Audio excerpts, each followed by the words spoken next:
ఆహా ఏమి రుచి అనరామై మరచి.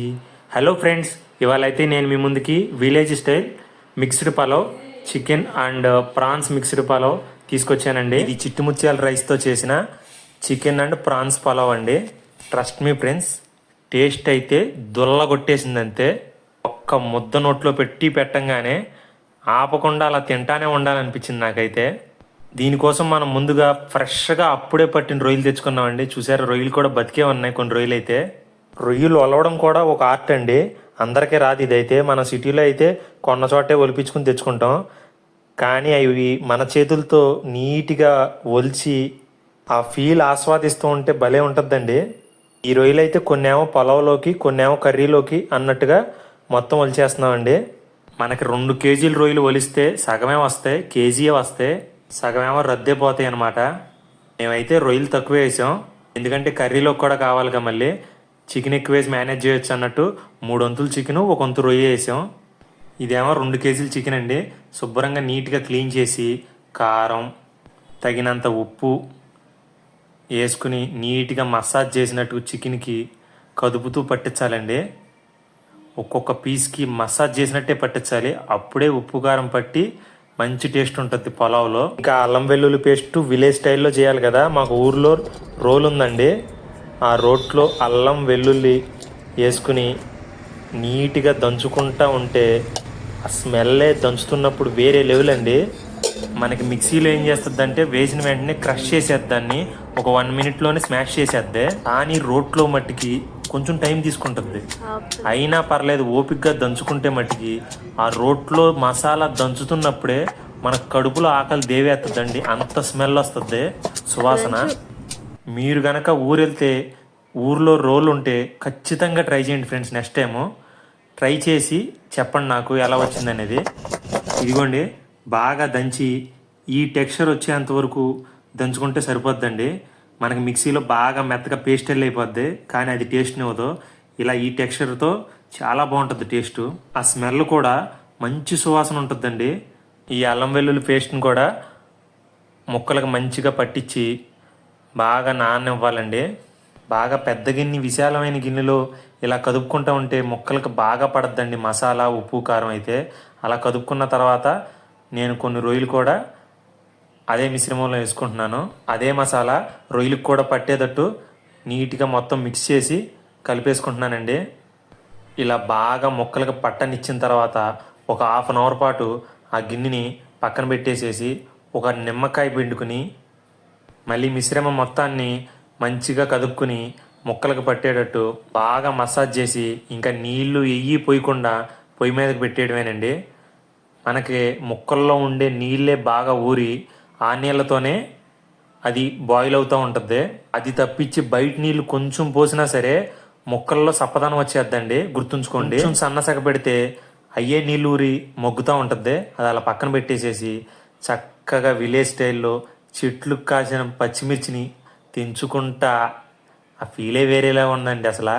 పచ్చిమిర్చిని తెంచి అప్పుడే కూరలో వేసేస్తే ఆ ఘాటు వేరేగా ఉంటుంది అసలు. ఇది మనం పలావ్ కోసం పెట్టుకున్న గిన్నె అండి. దీంట్లో తగినంత నూనె పోసుకుని, అందరూ చెప్తూ ఉంటారు చికెన్ ఎంత ఉంటే రైస్ కూడా అంత క్వాంటిటీ అయితే సరిపోద్ది కరెక్ట్గాని, కానీ నా దృష్టిలో నేనైతే మట్టికి చికెన్ ఎంత ఉంటే రైస్ అంత క్వాంటిటీ ఉంటే నాకు ముక్కలు సరిపోవండి. చికెన్ ఎప్పుడు ఒక 1/2 కేజీ ఎక్కువే ఉంటే బెటర్ అండి. ఇప్పుడు 1.5 కేజీ రైస్ వేస్తున్నా, నేను 2 కేజీస్ చికెన్ వాడుతున్నా. కొన్ని ఉల్లిపాయలు, అల్లం వెల్లుల్లి పేస్టు ఆ నూనెలో వేసి బాగా మగ్గనిచ్చిన తర్వాత బిర్యానీకి సంబంధించిన ఆకులు, ఇంకా అది చెప్పే పనే ఉందండి, రెగ్యులర్గా మన ఇంట్లో వాడేయే అవన్నీ వేసేసి. నాకు నాన్ వెజ్ వంటకాలు వండడం ఎంత ఇష్టమో తినడం అంతకంటే ఇష్టం అండి. అవి వండుతున్నప్పుడే ఆ స్మెల్కి నాకు ఆకలి పెరిగిపోతూ ఉంటుంది. అందుకే వండిన వెంటనే ఫస్ట్ నేనే తింటాను ఎప్పుడు. మార్నింగ్ ఎంత హెవీగా తిన్నా సరే ఆ స్మెల్కి మట్టికి నాకు కన్ఫామ్గా ఆకలి పెరిగిపోద్ది. ఉడికింది దించంగానే మంచిగా వీడియో తీద్దాం ఇవేమీ ఉండవండి, ఇంకా నాకు మంచిగా తిందాం అనేది మట్టిగా గుర్తుంటుంది.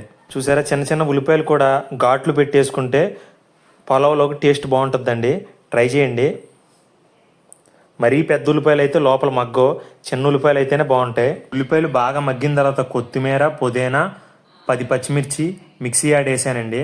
ఆ మిశ్రమాన్ని వేసుకున్న తర్వాత బాగా మగ్గనిచ్చి పైకి నూనె తేలుతూ ఉండాలండి. అప్పుడు మనకు ముక్కల్లో ఉన్న నీళ్లు ఊరి అవి ఇంగిపోయిన తర్వాత ఆ ముక్కలు దీంట్లో కలుపుకోవాలండి. ఆయన ముక్కల్లో కొంచెం అడుగు నీళ్లు ఉంటే అవి రాకుండా ఓన్లీ ముక్కల మట్టికే సపరేట్ చేస్తూ దీంట్లో వేసుకుంటూ ఉండాలండి.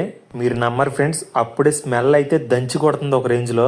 ముక్కలన్నీ వేసుకున్న తర్వాత నీట్గా ముక్కలు ఇరక్కుండా మొత్తం మిశ్రమాన్ని అంతా కదుపుకుంటూ మగ్గనివ్వాలండి.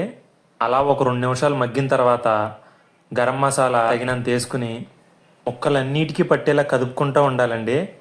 అలా ముక్కలన్నీ మగ్గిన తర్వాత చక్కగా ఫ్రై అయినట్టు ఒక మంచి సువాసన వస్తూ ఉంటుందండి.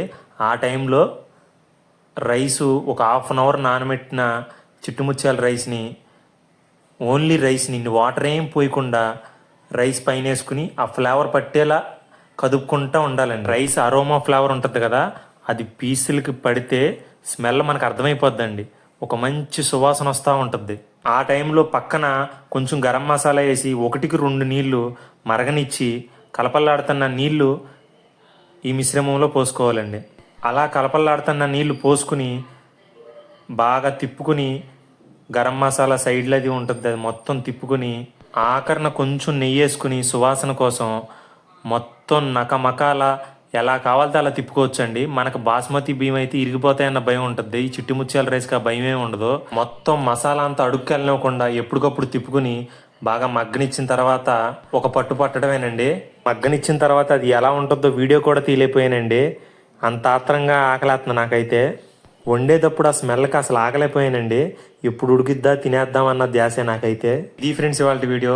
Chicken and prawns mixed pulao అదిరిపోయిందండి.